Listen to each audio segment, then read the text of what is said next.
Радикально вас приветствую. Сегодня мы будем менять масло в мотоцикле Honda Shadow Slasher 400. Значит,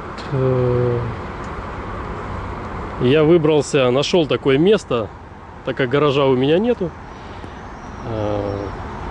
Это бизнес-центр Ханой, Москва. И вот с его левой стороны, если смотреть фронтально, находится такая нычка интересная. Ну, то есть здесь такой тупичок, и можно делать, в принципе, здесь вот что хочешь. Вот.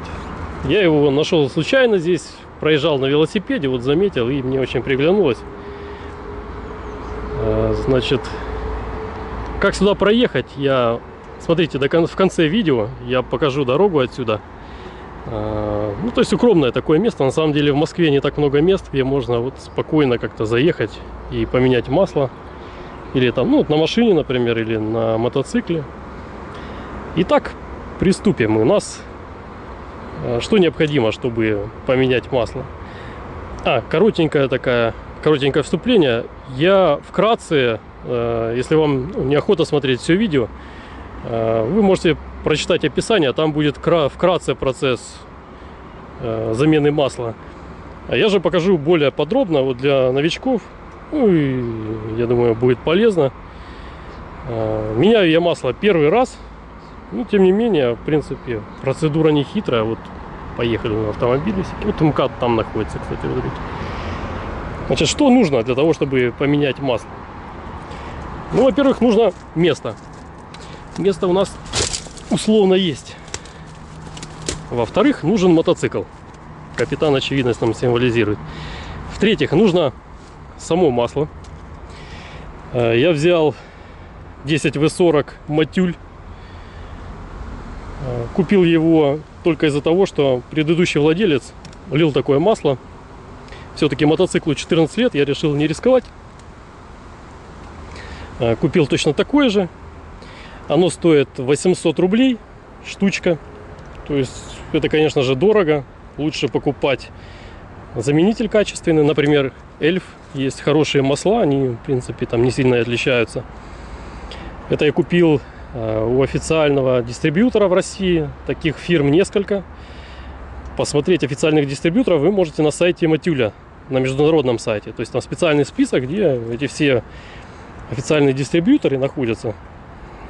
Значит, пришлось масло я заказал через интернет, пришлось его доставлять, потому что у них нифига, короче, самовывоз не работает. То есть там, ну, какой-то идиотизм.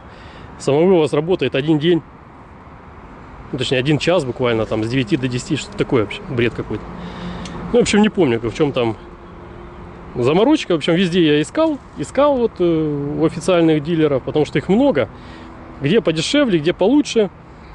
И вот это масло я купил, MTL Oil, по-моему, называется интернет-магазин. Самое интересное, я нашел промокод в интернете, он будет в описании, я его не помню. И при вводе его, там скидка еще 200, по-моему, с чем-то рублей была. То есть, ну, очень приятно на самом деле. Масло на самом, выглядит, посредственно выглядит, какой-то китайский, дешевый, этот самый, вот, все. То есть стоит не дешево, а выглядит, наверное, так же, как подделка. Ну, то есть ничего такого прямо здесь особенного я не вижу. Ну, понятно, есть книжечка, но, насколько я знаю, эти книжечки уже научились давно подделывать. Вот. Ну, то есть я имею в виду само качество, например, пластиковой вот этой бутылочки, очень маленькое, очень низкое качество. Нам нужны перчатки, воронка желательно, фильтр, универсальный съемник и ключ на 17. Вот насчет универсального съемника, он мне очень нравится, то есть он подходит для любого типа фильтра. Не надо покупать специально под Honda Shadow фильтр, то есть это съемник. Можно на автомобиле менять масло этим же съемником и там, в принципе, откручивать там, что хочешь. То есть принцип у него очень простой. Цепь заходит вот сюда, в эти пазы, и можно таким образом регулировать размер. Фильтр я взял бошевский P2061. Заказал я его на Экзисте. Он вышел, если не ошибаюсь, 400 рублей. То есть оригинальный хондовский он стоит там где-то под 1000. Фильтр, конечно, тоже выглядит не очень солидно. Ну, вроде бы оригинал. То есть вот по качеству, по крайней мере, он, внутри визуально он вполне такой достойный. В принципе, что мы должны сделать? Двигатель должен быть прогрет несколько минут, то есть масло должно быть горячее. Мы сперва откручиваем, значит, ключом на 17 винт снизу, масло льется в наш поддон специальный, который специально для этого сделан. Потом мы откручиваем фильтр, значит, берем новый фильтр, заливаем в него масло, смазываем резинку и, значит, заливаем масло в двигатель. После чего заводим и начинаем замерять уровень масла на ровно стоящем мотоцикле. То есть вот в таком положении нельзя мерять масло. Надо, чтобы мотоцикл стоял ровно, так написано в мануале. Ну, я покажу более детально об это все. Итак, ключом на 17 откручиваем вот такую гайку вот здесь. Вот здесь она находится, где течет масло. И масло, естественно, начинает стекать. Я эту гайку не ронял в поддон. Ну, то есть удобнее ее вытащить. Там немножко вот масла натекло. Чем потом ее отмывать.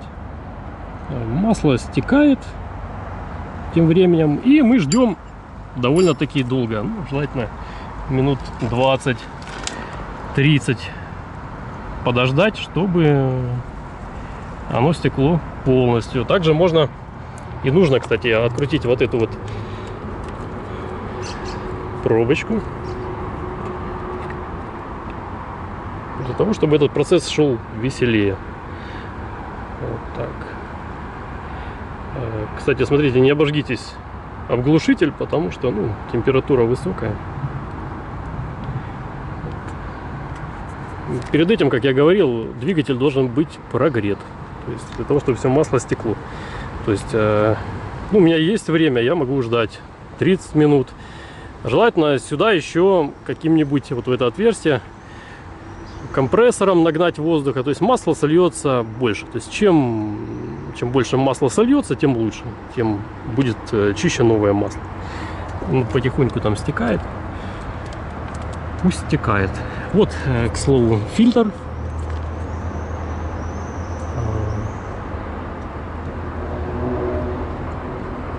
Как мы видим, клиренс, вот это расстояние, оно очень-очень маленькое. То есть, если это делать на земле, то это очень неудобно. Вам придется ложиться и все это лежа выполнять.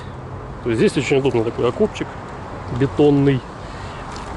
И вот удобно можно получить доступ к узлам и агрегатам.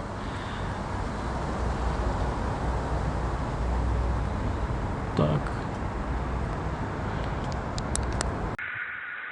Я открутил фильтр, и масло начало вытекать также из вот этого отверстия под фильтр.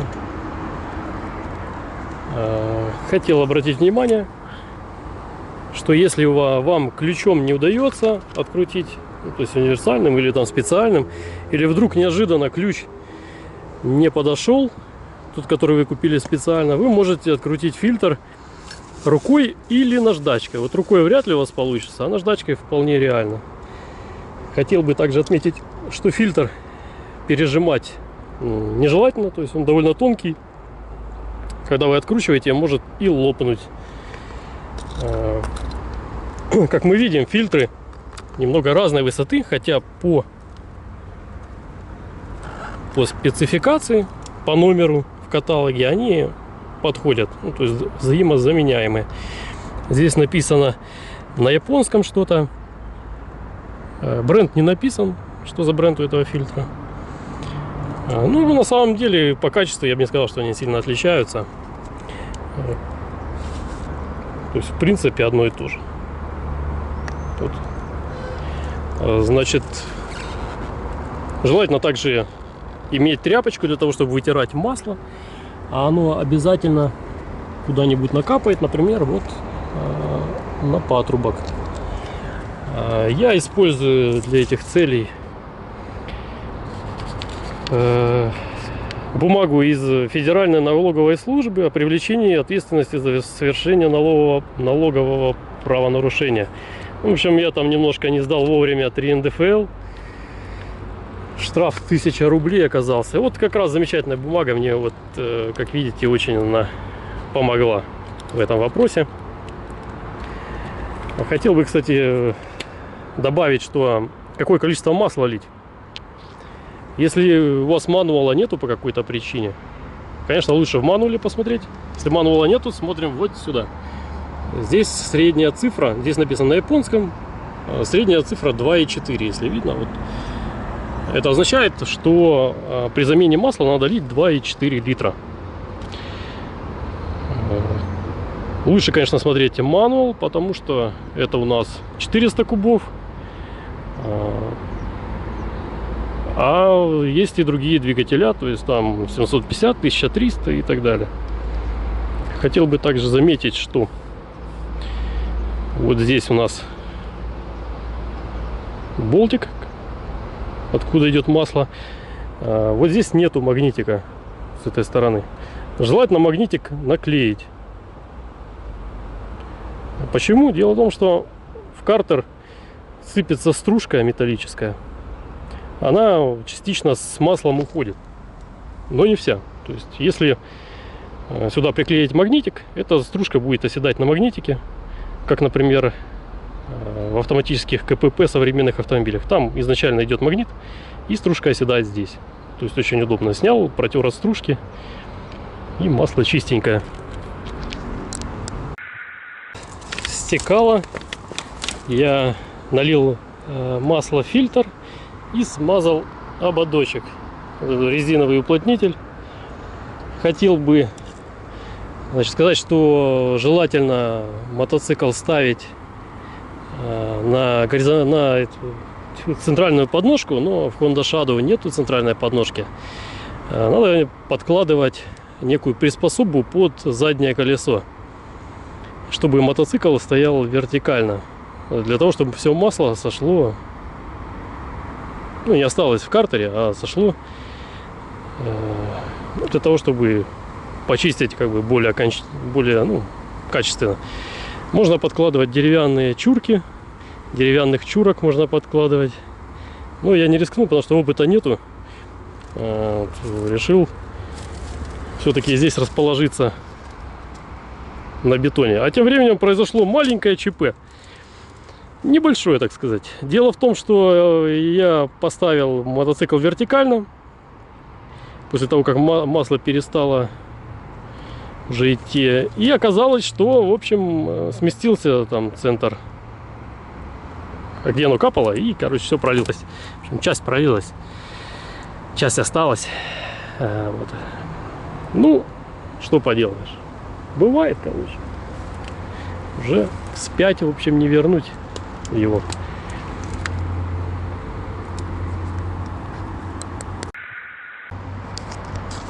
Фильтр масляный я закрутил. Причем закручивал его от руки, не используя инструмент. Так, в общем-то, и правильно. Как мы видим, там уже потеки масла. Ну, короче, здесь масло уже везде. В общем. Пол мотоцикла в масле. Оно там снизу он капает уже.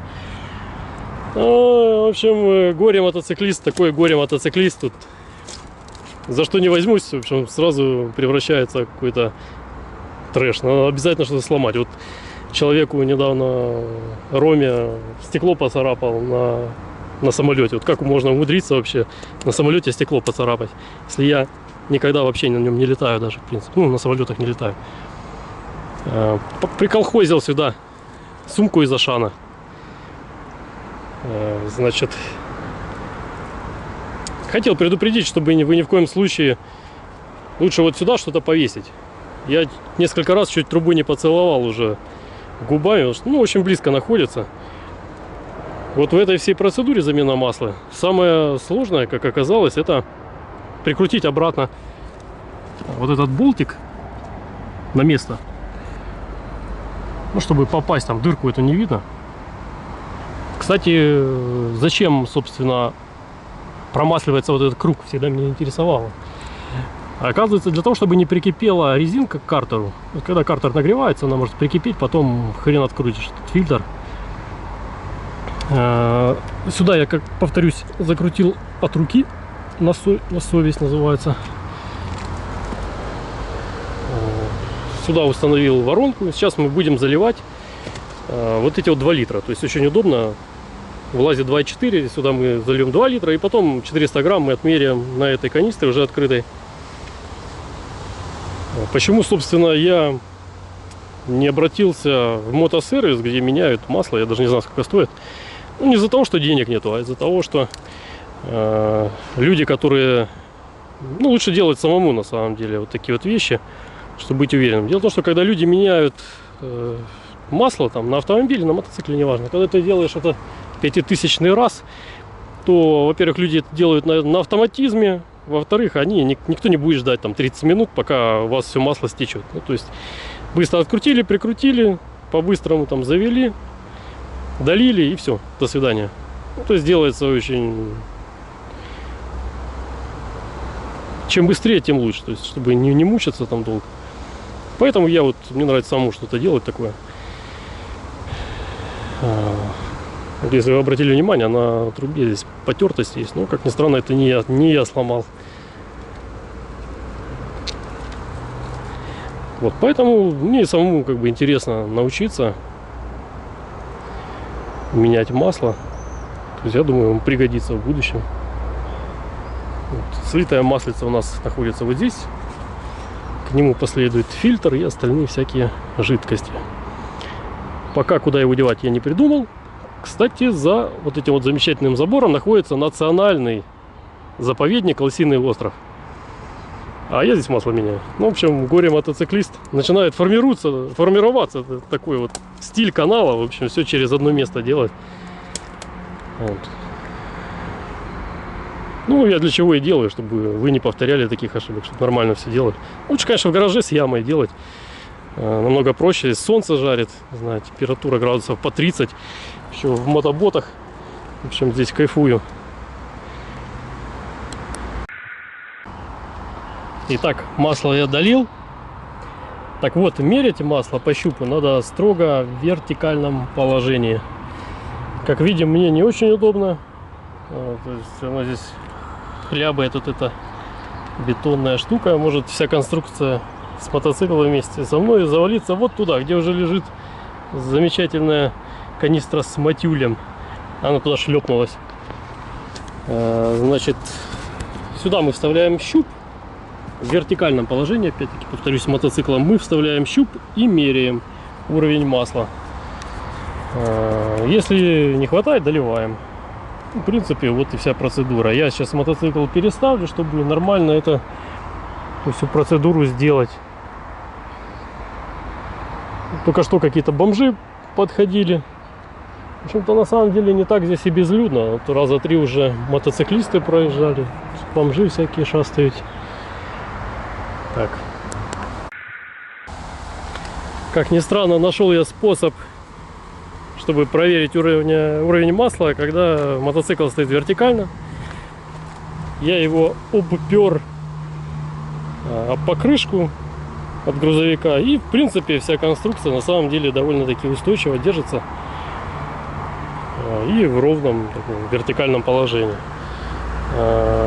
Я сейчас масло долил немного, но когда я покатаюсь и там остыть двигателю, можно будет еще раз замерить и долить масло по необходимости.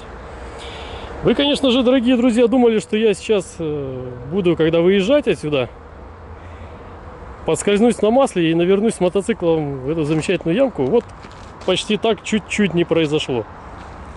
Вот, буквально чуть-чуть я туда не свалился. Ну, потому что все-таки здесь плохо все это держится. Вот. Ну, в принципе, все готово, можно запускать и ехать, и потом доливать масло. В принципе, все. Я надеюсь, меня слышно. Наконец-то я поменял масло.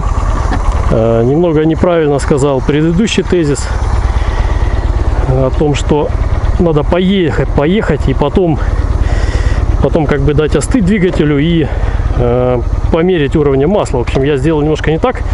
Можно просто завести двигатель, опять-таки, там же, где вы и стоите.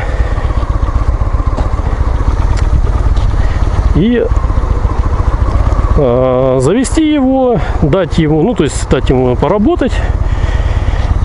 Перестанет моргать гореть красная лампочка давления масла. И все, можно мерить по щупу и доливать. Я, собственно, так и сделал. Если вы обратили внимание, сейчас записывается звук. Наконец-то я подключил микрофон к шлему. В принципе, можно стартовать. Сейчас я покажу, где находится это место, как сюда доехать. Хочу обратить внимание, что по грунтовой дороге и по гравию на самом деле вот управляется мотоцикл не очень. Не знаю тоже почему, с чем это связано. Ну, то есть ехать на минимальной скорости приемлемо. Но на серьезных таких кочках он, в общем, плохо слушается.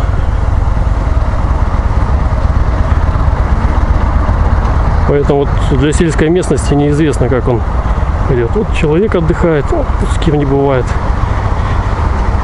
Оп-оп-оп-оп. Я имею в виду вот по таким, не говоря уже о том, что о грязи. Оп, чуть не сорвался. О грязи и тому подобном. То есть, вот смотрите, здесь есть два выезда. Можно выехать по тропинке, по вот этой железобетонной, или можно вот по такой грунтовой тропинке. Я по грунтовой поеду. В принципе, нифига, короче, я сюда поеду, потому что там придется объезжать. А здесь сразу мы выедем прямо вовнутрь, значит, этого торгового центра Ханой Москва. Ну это получается дорога на крыше, что ли? Нет, все нормально. Все верно.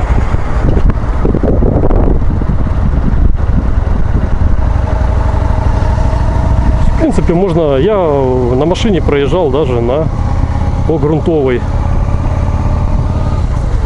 тропиночке. В итоге, в общем, что имеем? Имеем 1,5 часа убитого времени, весь потный, вонючий, в грязи, короче, в этом масле. Часть мотоцикла в масле измазал. Вот эта беседка, которую видно снаружи. Вот. Ну, зато довольны, что я самостоятельно сделал. Теперь я уверен,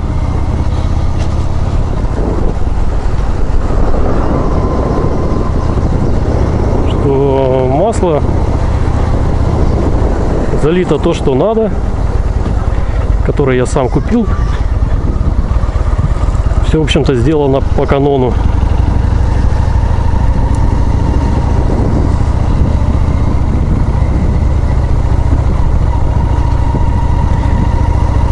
Несмотря на то, что я говорю, в принципе, довольно-таки долго.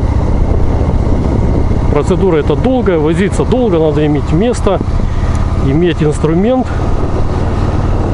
Особенно, что касается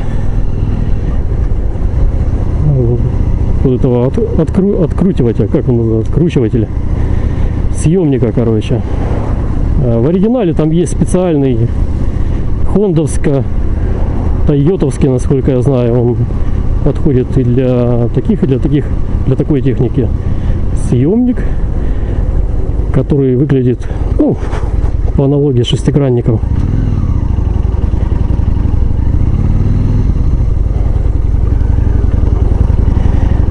Используется обычно он. Ну, понятно, что надо, во-первых, его найти, во-вторых,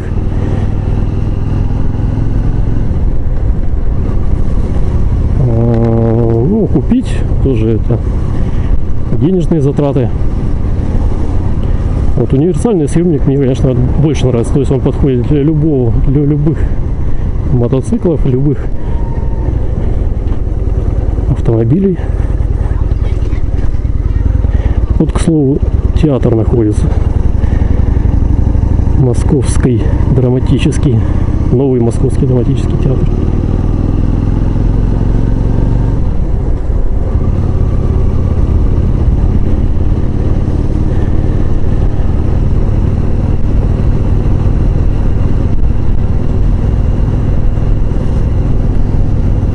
Так что, в принципе, как вы видите, ничего сложного на самом деле нету.